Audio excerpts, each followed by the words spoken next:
Hi, I'm Danielle, and I'm a storyteller here in this Blue Room usually. Blue Room kids, I have missed you very much, and I can't wait to be back here with you. So let's get ready for our story today. Helps me to get ready by taking a deep breath or two. So take a breath with me.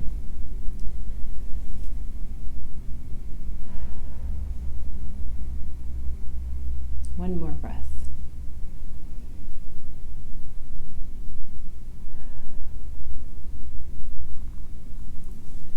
May the Lord be with you.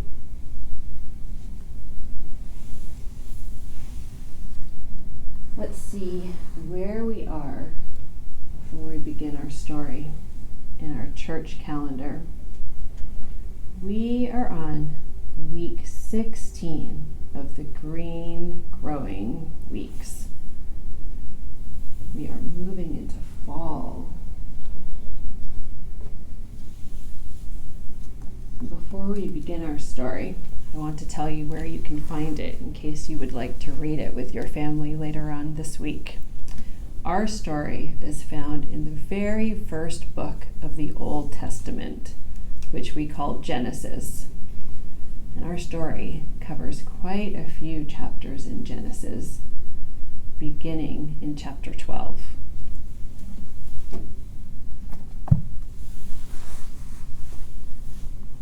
So let's begin our story. This is our desert box.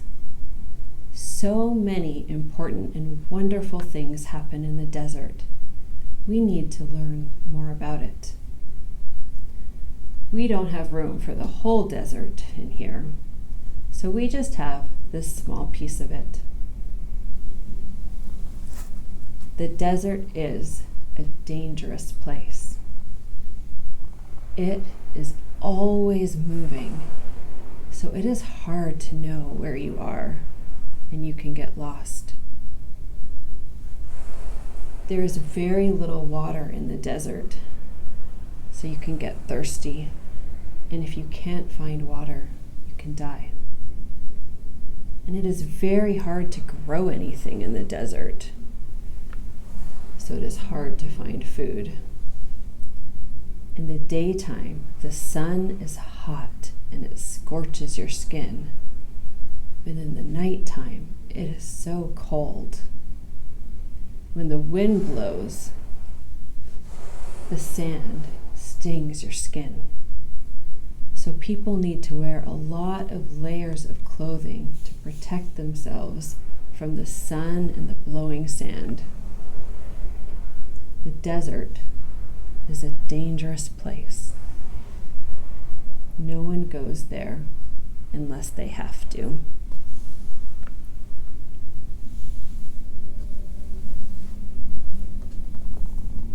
When the great flood was over, the creatures went out into all four directions of the earth to fill it up with life again.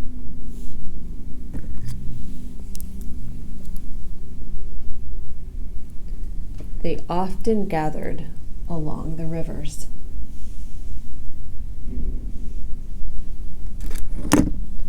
They lived in small villages and then in cities. One of the most ancient and greatest of all the cities was Ur. Now in Ur, people thought that there were many gods. There was a god for every tree, every flower, and every rock. There was a god of the sky, of the clouds, of the water, and of the land. The whole world was alive with gods. But there was one family who thought that all of God was in every place. They didn't know that, but it's what they believed.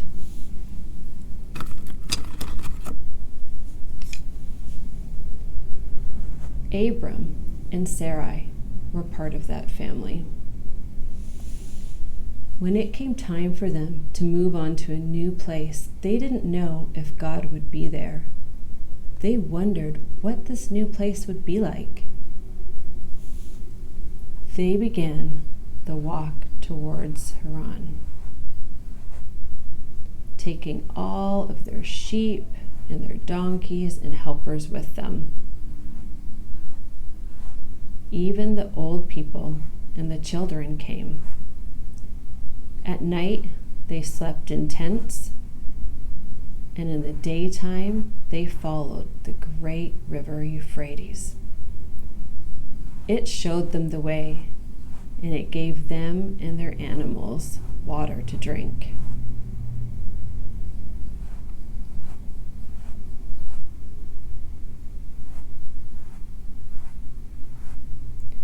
It took a long, long time. Finally, they could see people coming from the city. They knew their journey was almost over.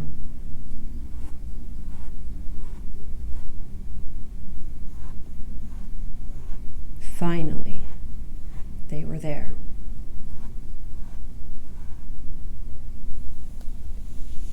Sometimes Abram liked to go out to the edge of the desert and look out across the sand and into the sky. God came so close to Abram, and Abram came so close to God that Abram knew what God wanted them to do. God wanted Abram and Sarai to move again to a new place. God said, "You will be part of a great family. I will bless you, and you will be a blessing."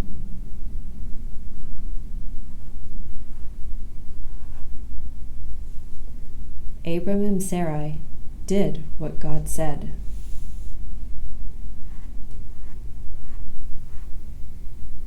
They went into the desert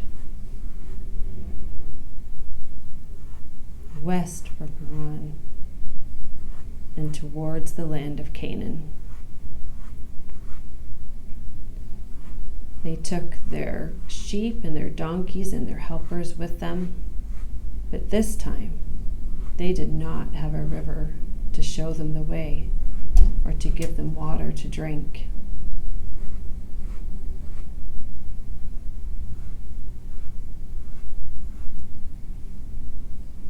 After quite some time, they came to a place called Shechem.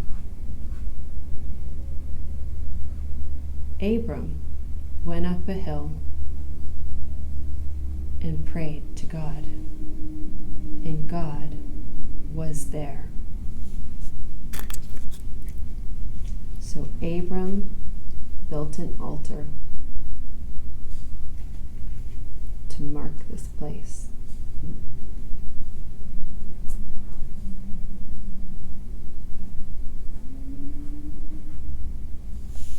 Then they went on.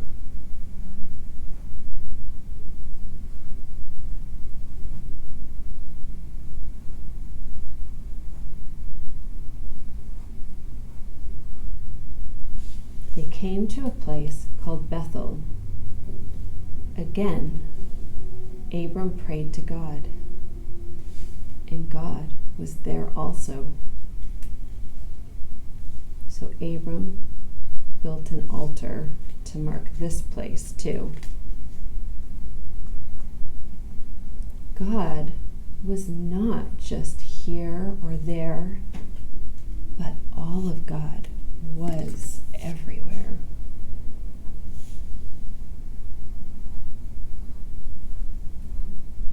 They continued towards the land of Hebron, where they made their home under the oaks of Mamre.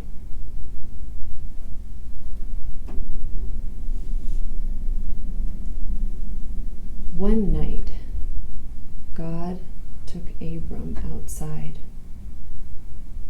He looked out across the sand into the sky, and God came so close to Abram, And Abram came so close to God that Abram knew what God was saying.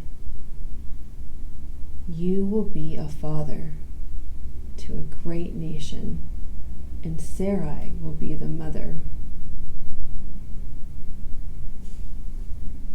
Abram laughed. They were very old. But God still wanted them to change their names. Abram was to be Abraham, the father of many, and Sarai was to be Sarah. One day, 3 strangers came out of the desert.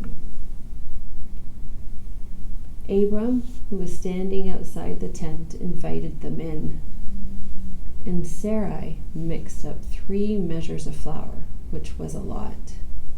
She gave them milk and water to drink, and bread and meat to eat, as was the custom. The strangers told Abram that he and Sarah would have a son. Sarah, who was standing just outside the tent, heard them and laughed. She and Abraham were very old, too old to have a son. The 3 strangers departed. And do you know what happened? Abraham and Sarah had a son. They laughed again, and so they named their son Laughter. In their language, the word for laughter is Isaac. The boy grew up, and old Rebekah, who was full of years and very tired, died. She was buried in a cave under the oaks of Mamre. Now Abraham was lonely. He missed Sarah very much, but there was still one thing left for him to do. Abraham sent his most trusted helper back to the land of his people to find a wife for Isaac. One evening, the helper stopped by a well, and a young woman named Rebekah offered him water to drink and helped him give water to his animals. She was as full of courage as kindness. She invited the man to meet her family. He told her family about Abraham and Sarah and the great family. Rebekah decided she wanted to be part of that great family, and so they crossed the desert.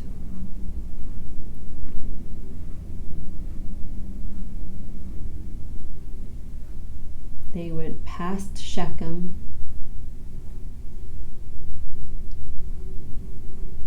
and past Bethel towards Hebron.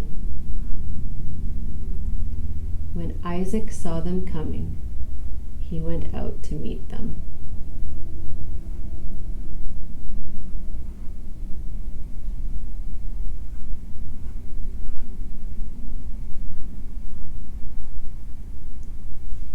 Very soon, Isaac and Rebekah were married.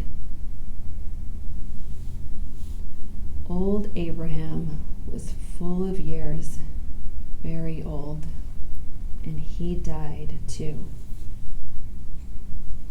He was buried with Sarah in a cave under the trees.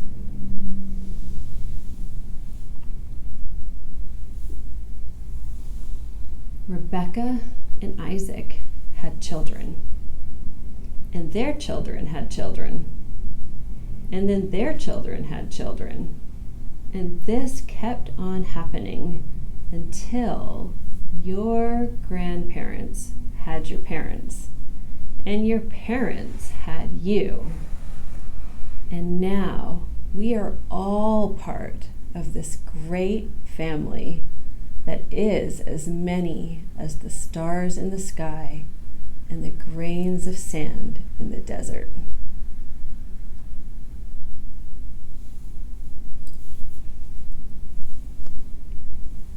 So I wonder, what was your favorite part of today's story?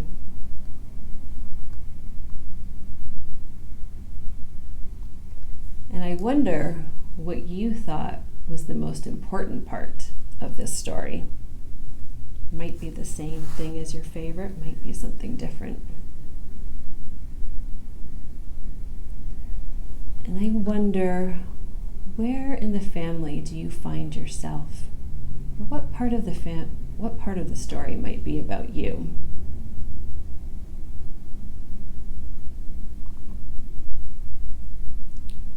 And finally, I wonder, is there a part of the story that we could leave out and have all the parts that we need? You can wonder about these questions together with your family today and through the week. Let's put our story away. Put Isaac and Rebecca back, and our altars that Abraham built when he realized that God was in these new places too, that God was everywhere. We'll put our cities away and our rivers. Thanks for joining us today for our story. Have a good week.